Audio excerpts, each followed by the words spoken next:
Hello दोस्तों, स्वागत है आप सभी का एक बार फिर से हमारे YouTube चैनल पर। आज के वीडियो में हम जिस लोकेशन पर प्लॉट्स के बारे में आपको बताने जा रहे हैं और जो लोकेशन आज की वीडियो में कवर की जाएगी वो है जेवर इंटरनेशनल एयरपोर्ट की लोकेशन।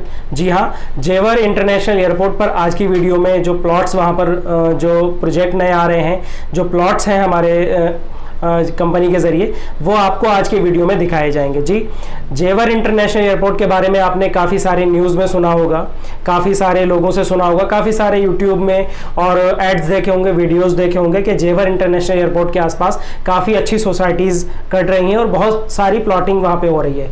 और उस लोकेशन पे अभी एक जो आम प्राइस चल रहा है वो 10,000, 11,000, 12,000 से 15,000 के आसपास के रेट चल रहे हैं।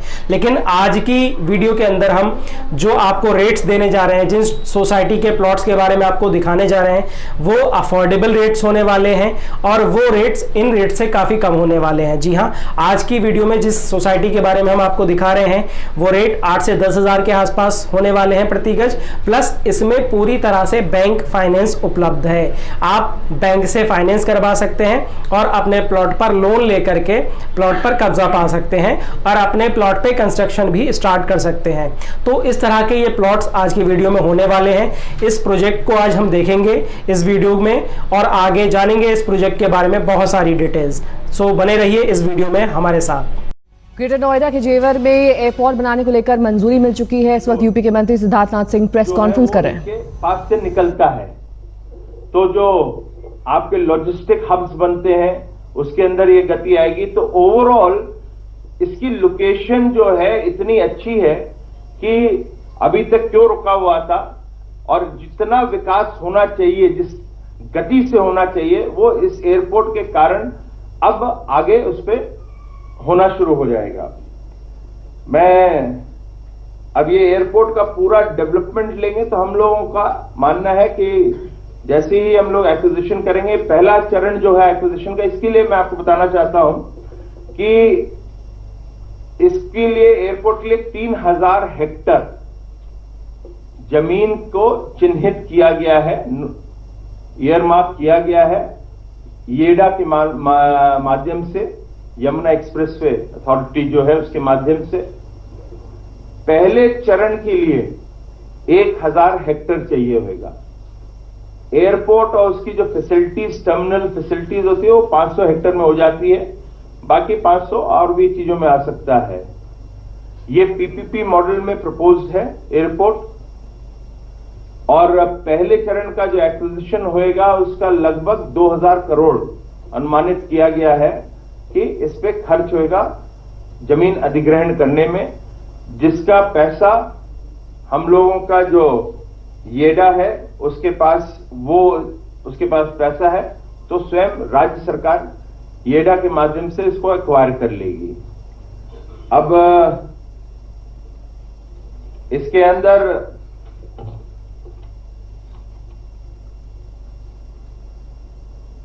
जितनी चीजें और आपका है, इंडस्ट्रियलाइजेशन है, जॉब क्रिएशन है, एनसीआर के साथ डेवलपमेंट प्रोग्राम्स होते हैं, टूरिज्म इंडस्ट्री, ये सब चीजों का भी हमने जिक्र किया है। वीडियो में हम लोग जानेंगे नोएडा के पास बन रहे फिल्म सिटी के बारे में। यह film city Yamuna expressway industrial development authority यानी कि ईडा के सेक्टर 21 में डेवलप हो रहा है और नेक्स्ट वीक यानी कि 7 जून 2021 को इस फिल्म सिटी का डीपीआर सबमिट किया जाएगा और 6 महीने के अंदर इस प्रोजेक्ट में कंस्ट्रक्शन स्टार्ट हो जाएगा। तो यह फिल्म सिटी कैसा होगा, कब तक बनकर तैयार होगा और इस फिल्म सिटी में क्या क्या फैसिलिटीज़ मिलेंगी, इस वीडियो में हम लोग सब कुछ डिटेल में जानेंगे। इसीलिए आपसे रिक्वेस्ट है वीडियो को लास्ट तक जरूर देखिए। दोस्तों, ईडा सिटी नोएडा के पास यमुना एक्सप्रेसवे के किनारे अभी डेवलप हो रहा है और आने वाले टाइम में ईडा सिटी इंडिया का सबसे एडवांस स्मार्ट सिटी होगा। इंडिया का सबसे बड़ा एयरपोर्ट यानी कि जेवर एयरपोर्ट भी यहीं पर बनेगा और यहीं पर सेक्टर 21 में फिल्म सिटी भी बन रहा है, जो कि लगभग 1,000 एकड़ एरिया यानी कि मुंबई के फिल्म सिटी से लगभग 2 गुना बड़ा होगा। कोरोना महामारी के सेकेंड वेव का असर कम होने के साथ ही यमुना एक्सप्रेसवे अथॉरिटी के द्वारा इस प्रोजेक्ट को फिर से टॉप गियर में डाल दिया गया है। इस फिल्म सिटी का डीपीआर यानी कि डिटेल्ड प्रोजेक्ट रिपोर्ट तैयार कर रही है CBRE, जो कि US, UK, जापान और सिंगापुर के अलग अलग फिल्म सिटी को देखकर इसका रिपोर्ट तैयार कर रही है।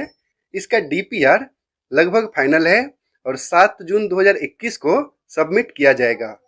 DPR को उत्तर प्रदेश गवर्नमेंट से अप्रूवल मिलने के बाद इस प्रोजेक्ट में कंस्ट्रक्शन के लिए टेंडर इनवाइट किया जाएगा और उम्मीद है कि अगले 6 महीने में एस्टिमेटेड बजट है 6000 करोड़ रुपए और 1000 एकड़ एरिया में 3 अलग अलग फेज में इस फिल्म सिटी को डेवलप किया जाएगा।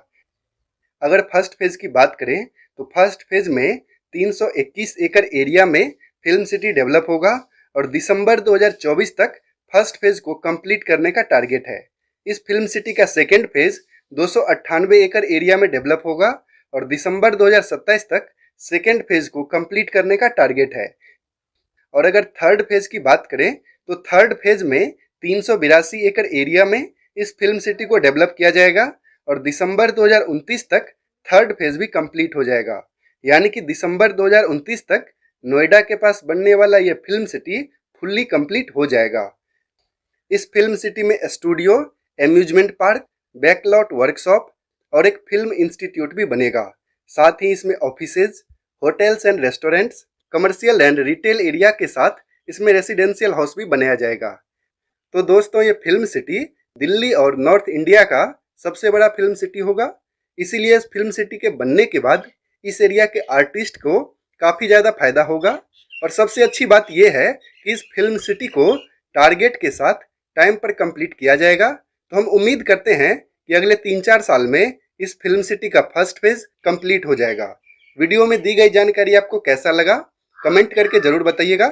साथ ही इस वीडियो को लाइक और शेयर कीजिए। बाद जो मेरा आपसे सवाल है वो ये है सर कि ये जो प्रोजेक्ट है जेवर इंटरनेशनल एयरपोर्ट टप्पल के पास, जेवर पर ऐसा क्या खास है सर जो मैं यहाँ पे देख रहा हूँ कि एक इन्वेस्टर की भीड़ लगी हुई है। इन्वेस्टर भर भर के यहाँ पे कि जेवर के इंटरनेशनल एयरपोर्ट के पास हमें इन्वेस्ट करना है, एक अच्छा प्लॉट चाहिए। तो ऐसा क्या खास है इस जेवर के पास जो लोग इस हद से ज्यादा यहाँ पे इन्वेस्ट करने के लिए बेताब है? इसके बारे में जरा कुछ बताएं। बहुत अच्छा सवाल आपने किया है मोहिन सर, बहुत अच्छा सवाल किया है। एक्चुअल में जो जेवर एयरपोर्ट, जिसका जेवर इंटरनेशनल एयरपोर्ट दिया जा रहा है, सबसे बड़ी खासियत यह है कि कई डिस्ट्रिक्ट से जुड़ा हुआ है, बहुत नज़दीक है। अच्छा। अगर हम दिल्ली से आ जाएं तो मुश्किल से 30 से 35 मिनट की रास्ता है। दिल्ली से आपका जैसे कालिंदी कुंज से आपका 30-35 मिनट का रास्ता है। अगर हम अलीगढ़ से आ जाएं तो मान के चलिए जहाँ पे जेवर एयरपोर्ट है वो 1 घंटे का रास्ता है। इसी तरीके से अगर हम मैनपुरी से भी आ जाएं तो 1.5 घंटे का रास्ता है। तो जेवर एयरपोर्ट का जो लोकेशन चुना गया है गवर्नमेंट ने, हमारे भारत सरकार ने, माननीय प्रधानमंत्री मोदी जी ने, वो इतना बेहतरीन इसका लोकेशन लिया है कि चौतरफा कहीं से भी आप आ जाएं, मुश्किल से 1.5 से 2 घंटे का रास्ता है, बहुत हार्डली 1.5 से 2 घंटे का। और दिल्ली से, अलीगढ़ से, इन सब से, गौतम बुद्ध नगर से, नोएडा से तो बिल्कुल जुड़ा हुआ है। ये इसकी खासियत है। अच्छा सर, इसके अलावा फीचर्स, एयरपोर्ट के अलावा और कौन कौन से ऐसे फीचर्स हैं जो इस लोकेशन को सबसे अलग बनाएंगे दिल्ली एनसीआर के? जी देखिए, जेवर एयरपोर्ट जो हमारे माननीय प्रधानमंत्री जी श्री नरेंद्र मोदी जी लाए हैं, ये एक तो एशिया का सबसे बड़ा एयरपोर्ट है जी। सबसे बड़ी बात यह है कि ये सबसे बड़ा एयरपोर्ट है। दूसरी चीज क्या है कि यहाँ पर वो चीजें आ रही हैं जो इंडिया में नहीं है।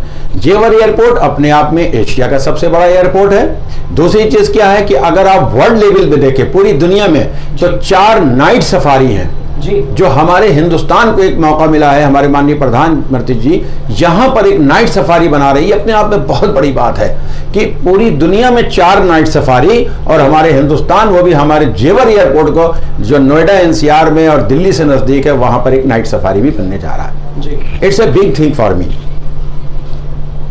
जी बिल्कुल सर, ये जो फीचर्स आपने बताए, इसके अलावा भी और बहुत सारे फीचर्स जैसे आगे वीडियो में। और सबसे बड़ी बात यह है, आपकी जो बात है जी मोबिन सर, कि ये यमुना एक्सप्रेसवे से बिल्कुल लगा हुआ है जी, बिल्कुल लगा हुआ है। दूसरी चीज क्या है कि फार्मूला 1 भी यहीं पर है जी।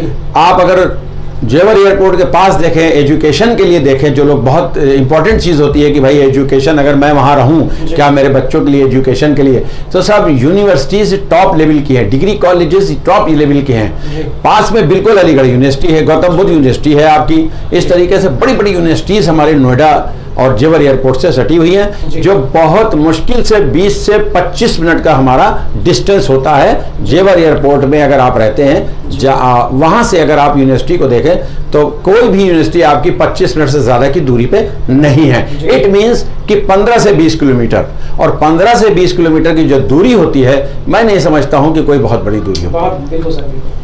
तो सर इसके बाद जो हमारा सवाल आपसे है वो ये है कि जेवर पर मैंने अब तक जो प्रोजेक्ट देखे हैं, बहुत सारी कंपनीज के प्रोजेक्ट देखे हमने वहाँ पे, क्योंकि हमने सर्वे किया तो हमने देखा उस लोकेशन के बारे में। तो सर हमने जो देखा वहाँ पे रेट जो स्टार्टेड है उस लोकेशन पे 11,000, 12,000, 13,000, 14,000, 15,000 या इससे भी ऊपर के रेट्स हैं। कुछ भी डेवलपमेंट नहीं, छोटे ईंटें बाउंड्री हल्का फुल्का देखने के बाद ये रेट्स हमको देखने को मिल रहे हैं 11,000, 12,000, 15,000 प्लस के रेट। जी बिल्कुल सही कह रहे हैं आप। तो मेरा जो सवाल है वो आपका जो प्रोजेक्ट है उसका रेट क्या हो सकता है, और उसके बारे में कुछ बताएं, रेट्स क्या हो सकते हैं? बहुत अच्छा सवाल मोबिन सर आपका जी। इसके बारे में मैं यही कहूंगा, बहुत से बिल्डर्स वहां पर काम कर रहे हैं जी। और अपने मन मुताबिक काम कर रहे हैं, किसी का कोई रेट फिक्स नहीं है, क्योंकि कोई भी आदमी पब्लिक के बारे में नहीं सोच रहा है कि कोई ऐसा रेट फिक्स करे कि वहां हर वर्ग का व्यक्ति प्लॉट खरीद के अपना सपना पूरा कर सके। जिसके मन में जो आता है वो रेट वहां पर लगा रहा है अनाप शनाप। लेकिन जब आईएनएस बिल्टेक वहां पर आई है तो आईएनएस बिल्टेक के जो हमारे माननीय एमडी साहब हैं इमरान खान साहब, उन्होंने, क्योंकि उनकी सोच पहले से बहुत बड़ी है और आज सोच की वजह से हम दिल्ली एनसीआर में टॉप पे जा रहे हैं। हमारा ये 23वां प्रोजेक्ट शुरू हो रहा है, ठीक है। तो उनकी ये सोच है कि लोग मनमानी बेच रहे हैं, पर हम वो रेट फिक्स करेंगे जिससे हमारे पास जो छोटे तबके का भी आदमी है उसको भी हम 50 गज दे सके वहां पर, अगर उसकी ख्वाहिश है 100 गज का भी हम वहां पर दे सके उसकी ख्वाहिश है, तो मान के चलिए कि उन तमाम बिल्डर से हमारा रेट इतना मुनासिब होगा, इतना मुनासिब होगा कि हर व्यक्ति हमारे पास आएगा और हमारी कंपनी से प्लॉट लेगा। और रेट के मामले में कोई 20,000, 12,000, 10,000 प्रति गज दे रहा है, पर हमारे यहाँ मान के चलिए कि इमरान खान साहब की ऐसी सोच है कि हम 8 से 10,000 प्रति गज के बीच में इसको रखेंगे। वो आगे चल के डिसाइड हो जाएगा। फाइनल रेट बाकी है तो वो भी अपडेट आपको इसी चैनल पर मिलेगा, फाइनल लेआउट भी आपको इसी चैनल के जरिए मिलेगा। फिलहाल अभी हम जो मोटी मोटी चीजें हैं वो सर के साथ डिस्कस कर रहे हैं। सर उसके बाद जो मेरा अगला सवाल है वो ये है कि जेवर की जो आसपास की लोकेशन है इसके बारे में आप क्या संभावनाएं दिख रही हैं आपको कि ये लोकेशन कब तक डेवलप करेगी और 2025 तक यहाँ के जो रेट है वो कहाँ तक पहुँचने की संभावना है? ठीक है मोबिन सर, मैं आपसे इसके बारे में बताना चाहता हूँ कि देखिए जेवर एयरपोर्ट के पास अगर आप देखें तो कई तहसील आ रही हैं, जैसे खैर तहसील है, ठीक है, आपकी गौतम बुद्ध तहसील भी पास में पड़ रही है, नोएडा की तहसील भी पास में पड़ रही है 20 किलोमीटर पे, आपकी जो है टप्पल तहसील पास में पड़ रही है, जहां से जेवर एयरपोर्ट की रजिस्ट्री आपकी होगी, रजिस्ट्री खैर तहसील से होगी। तो हमारे पास तमाम तहसील वहां पर पड़ रही हैं, और तहसील तभी होती है जहां पर एक घनी आबादी हो जाती है। गवर्नमेंट का एक वो होता है कि इतनी आबादी में हम तहसील बनेंगे, तहसील बनाएंगे। तो हमारे लिए बड़ा प्लस पॉइंट है कि 7-8 तहसीलें वहां पर आ रही हैं, वहां पर आ रहे हैं। बड़े बड़े लोग चाहते हैं कि हम यहाँ यूनिवर्सिटी बनाएं, बहुत से लोग चाहते हैं हम यहाँ 5 स्टार होटल बनाएं, और ऐसा होने वाला है। लोगों ने ऑलरेडी वहां पर 3 स्टार 5 स्टार होटल की भी जमीनें ले ली है, क्योंकि इंटरनेशनल एयरपोर्ट बन रहा है, एशिया का सबसे बड़ा एयरपोर्ट बन रहा है। मानी बात है, आने वाला वक्त इसका जो है मतलब एक कोहिनूर की तरह चमकता हुआ वक्त है आने वाला वक्त इसका। सर एक एक्चुअल रेट हम आइडिया लेना चाह रहे हैं कि 2025 तक इन जमीनों के रेट जो अभी 8, 10,000, 12,000, 15,000 के रेट हैं, 2025 तक आप क्या उम्मीद लगाते हैं? 2 गुना होंगे, 3 गुना होंगे, या क्या संभावना है? जी बिल्कुल सही आपका सवाल है। जिस तरीके से आज हमारे हिंदुस्तान में लैंड रेट डेवलप होता चला जा रहा है, सबसे ज्यादा रेट हमारे यहाँ बढ़ा हुआ है। और अगर हम देखें कि जिस जगह पर जेवर एयरपोर्ट को लॉन्च किया जा रहा है, आप मान के चलिए आज का जो रेट वहां पर आ रहा है, क्योंकि एनसीआर का दायरा बढ़ता चला जा रहा है, आज अगर 10,000 रुपए गज जमीन कोई वहां लेता है तो मेरा ऐसा मानना है, जो मेरा एनालिसिस है कि 5 साल में इस जमीन को 40,000 रुपए गज से भी ऊपर जाना चाहिए। ये मेरा अनुमान है। मे बी कि ये 50 भी हो सकता है, क्योंकि वहां पर जो डेवलपमेंट गवर्नमेंट ला रही है, डेवलपमेंट फिक्स हो गए हैं, नहीं बनना है, वो आज बने या कल बने। एक्सप्रेस वे हमारा ऑलरेडी चालू है 24 आवर्स, ठीक है, चारों तरफ इसकी आबादी है। तो जिस दिन इसकी लॉन्चिंग हमारे मोदी जी ने की थी, उसी दिन से इसका रेट बढ़ता चला जा रहा है। जब लॉन्चिंग की थी तब 5,000 6,000 में था और आज 2 साल के अंदर वहां पे 12,000 प्रति वर्ग गज का रेट हो गया। तो समझिए आने वाला 5-6 साल में इसका बहुत बड़ा है, आसमान छुएगा। बिल्कुल सर, बिल्कुल जी सर। तो जैसा कि आप बता रहे हैं कि अगर इन 5 सालों के अंदर रेट 40,000 तक पहुंचेगा, तो मैं इसी चीज पे बार बार सोच रहा हूँ कि 2030 तक एक आइडियल रेट क्या हो सकता है लोकेशन पे, 2030 तक का रेट जो होगा। यूँ मान के चलिए कि जिसने आज से 15 साल पहले जमीन नहीं खरीदी है जी, और उसने सोचा साहब बहुत महंगी है जमीन उस वक्त 15 साल पहले, और वो जमीन 15 साल के बाद आसमान छू रही है, अब वो आदमी आज पछता रहा है कि काश इसको हम 10 से 15 साल पहले 100 गज का प्लाट ले लेते तो ये आज 500 गज के रेट पे हमारा हो गया है। इसी तरीके से जो भी आज ये सोच करके नहीं लेगा कि ये रेट आज 10,000 रुपए गज है तो यार अभी हम नहीं लें, वो बहुत बड़ी गलती अपनी जिंदगी में करेगा। आज अगर समझदारी से काम करेगा और वहां पर वो प्लॉट ले लेता है अपने बच्चों के लिए, अपने परिवार के लिए, इन्वेस्टमेंट पॉइंट ऑफ व्यू से, अपने फ्यूचर के लिए, मान के चलिए कि 100 गज का प्लॉट अगर हम 10 साल के ऊपर जाते हैं तो ये प्लॉट आपका 10 लाख की जगह, मेरे अपने हिसाब से जो मैंने कैलकुलेटिंग किया है, ये कम से कम भाई साहब 50 लाख रुपए का प्लॉट होगा, इससे नीचे नहीं जाएगा, ऐसा मेरा अनुमान है जी। सवाल है इस लोकेशन के बारे में जो मेरे हिसाब से बहुत खास है, हाँ बिल्कुल, वो ये है सर कि ये जो जेवर एयरपोर्ट की लोकेशन है या इसके आसपास की जो लोकेशन है, जैसा आपने अभी जिक्र किया आईजीआई एयरपोर्ट के बारे में, तो आईजीआई एयरपोर्ट पे हम देखते हैं Delhi arrow city location, Delhi की जो सबसे महंगी लोकेशन है, जो सबसे अच्छी लोकेशन है, उस लोकेशन के बारे में जानना चाहता हूँ कि जो जेवर एयरपोर्ट के पास की जमीनें टप्पल की है, या जो आपका प्रोजेक्ट है, क्या दिल्ली एरो सिटी की तरह डेवलप करेगा या इसके डेवलपमेंट में कुछ और भी होने वाला है, उसके बारे में जरा कुछ बताएं। जी बहुत अच्छी बात है मोबिन भाई, आपने हमसे पूछी है जी। देखिए इंदिरा गांधी इंटरनेशनल जो एयरपोर्ट है एरो सिटी, तो ये बहुत पहले बना था और बहुत पहले बनने के बाद बहुत छोटा था। इसको धीरे धीरे करके फार्मर से लैंड परचेज की गई, गवर्नमेंट ऑफ इंडिया लेती चली गई, क्योंकि हमारी फ्लाइट बढ़ती चली गई, हमारी डिमांड बढ़ती चली गई, तो जैसे जैसे गवर्नमेंट के पास डिमांड आती है उसी के मुताबिक गवर्नमेंट उसको डेवलप करती है। तो अगर आप पिछला इंदिरा गांधी एयरपोर्ट को देखें तो वहां पर आज से 15-20 साल पहले जो डिमांड थी वो आज की तरह डिमांड नहीं थी, कि जो लोग कभी भी सफ़र नहीं करते थे जहाज़ से, आज वो भी डेवलप कर गए हैं। यहाँ पर बड़ी मल्टीनेशनल कंपनियाँ आ गई हैं, गुड़गांव आ गया है, तो गुड़गांव में चूंकि बहुत ज़्यादा मल्टीनेशनल कंपनियाँ आ गई हैं, और गुड़गांव अगर 15 साल पहले देखिए तो डेवलप था ही नहीं, कुछ भी नहीं था। इंदिरा गांधी इंटरनेशनल बहुत छोटा सा था, आज अगर देखें तो बहुत लार्ज स्केल में है। ठीक इसी तरीके से जो जेवर एयरपोर्ट आज है वो एरो सिटी तो है, बनेगा ही, बन ही रहा है, आने वाले वक्त में इससे भी ज़्यादा जगह को बढ़ाना पड़ेगा, क्योंकि ये एशिया का सबसे बड़ा एयरपोर्ट है, और जो हमारे जहाज़ आते हैं, जो माल वाहन जिनको बोलते हैं, वो भी यहाँ पर आएंगे, क्योंकि हमारा ट्रैफिक बहुत हाई हो गया है, ट्रैफिक बहुत बिजी हो गया है। उस बिजी ट्रैफिक को कंट्रोल करने के लिए जेवर इंटरनेशनल एयरपोर्ट बनाया जा रहा है, और यहाँ पर बहुत ज़बरदस्त डेवलपमेंट होगा। वो डेवलपमेंट जो इंदिरा गांधी इंटरनेशनल एयरपोर्ट पे नहीं हुआ है उससे भी ज़्यादा, यहाँ उससे भी ज़्यादा कई गुना डेवलप होगा।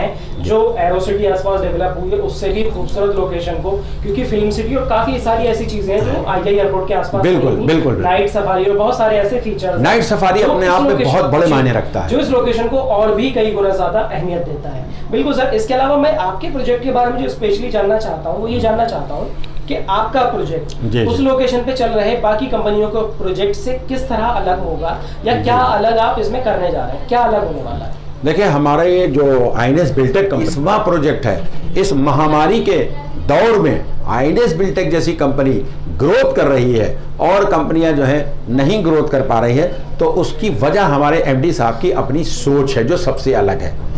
वादा जो करते हैं क्लाइंट से उसको पूरा करते हैं, स्टाफ से जो वादा करते हैं उसको पूरा करते हैं, यहाँ रजिस्ट्री कराते हैं, यहाँ पोजीशन देते हैं, यहाँ आपका जो भी मोटेशन वगैरह होता है वो टाइमली। वजह उसकी यही है कि दुबई में नौकरी कर रहा है, प्लॉट यहाँ ले रहा है, ऑस्ट्रेलिया में नौकरी कर रहा है दिल्ली का आदमी, प्लॉट यहाँ ले रहा है इमरान खान, उसको जमीन मिलना चाहिए वक्त पे, हमारा जो परचेजर है उसको पोजीशन मिलना चाहिए, हमारा जो परचेजर है उसकी रजिस्ट्री होनी चाहिए, और उसका मोटेशन भी वक्त पे होना चाहिए, उसको परेशान ना होने देना चाहिए। ये बात जो मैं जानना चाहता हूँ ये कि आपका जो प्रोजेक्ट है इस पे पेमेंट प्लान किस तरह का रहेगा या बैंक फाइनेंस है, उसके बारे में जरा थोड़ा सा बताएं। देखिए, आईएनएस बिल्टेक के जो हमारे इमरान जो प्लॉटिंग कर रहे थे, जैसे एनसीआर में सोहना में सबसे बड़ा प्रोजेक्ट चल रहा है, और ये अभी चूंकि पहला प्रोजेक्ट आया है आपका जेवर एयरपोर्ट पे, तो ये मान के चलिए कि उन्होंने बैंक से बात डाली है और कई बैंक हमारे यहाँ खुद अप्रोच कर रहे हैं, बजाय इसके कि हमारी आईएनएस बिल्टेक अप्रोच करे।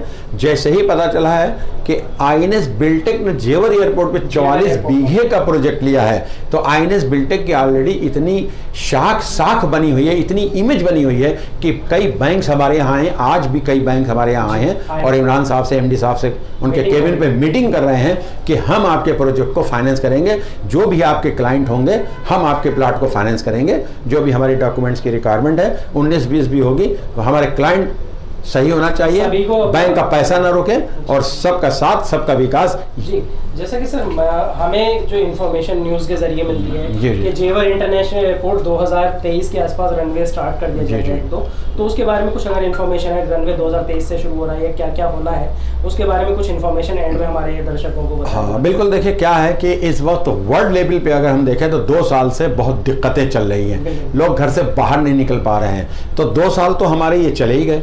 अब अगर हमारे माननीय प्रधानमंत्री जी मोदी जी कहते हैं कि हम 2023 में रन करेंगे और उसकी जगह वो 26 में करते हैं, तो कोई बड़ी बात नहीं है, क्योंकि पूरी दुनिया जान रही है कि पूरी दुनिया ही लॉक है, बिल्कुल अपने घर पे बैठी हुई है, लेबर नहीं है, मजदूर नहीं है, कुछ भी सिस्टम, सारे सिस्टम फेल हो चुके हैं जब से कोविड आ गया है, वायरल चल रहा है, तो थोड़ा सा लेट भी हो सकता है, उनकी अपनी कोशिश है 2023 में, लेकिन हमारा ऐसा मानना है कि जो 2 साल हमारे पूरी दुनिया के बर्बाद गए हैं उसमें हिंदुस्तान भी शामिल है, तो नहीं 2023 में होगा तो मालिक ने चाहा 2025 में होगा, पर इट विल बी डन, ये होना ही होना है, चाहे कुछ भी हो जाए। कोई भी इन्वेस्टमेंट 10 साल से कम का नहीं होता है जमीनी लेवल पे।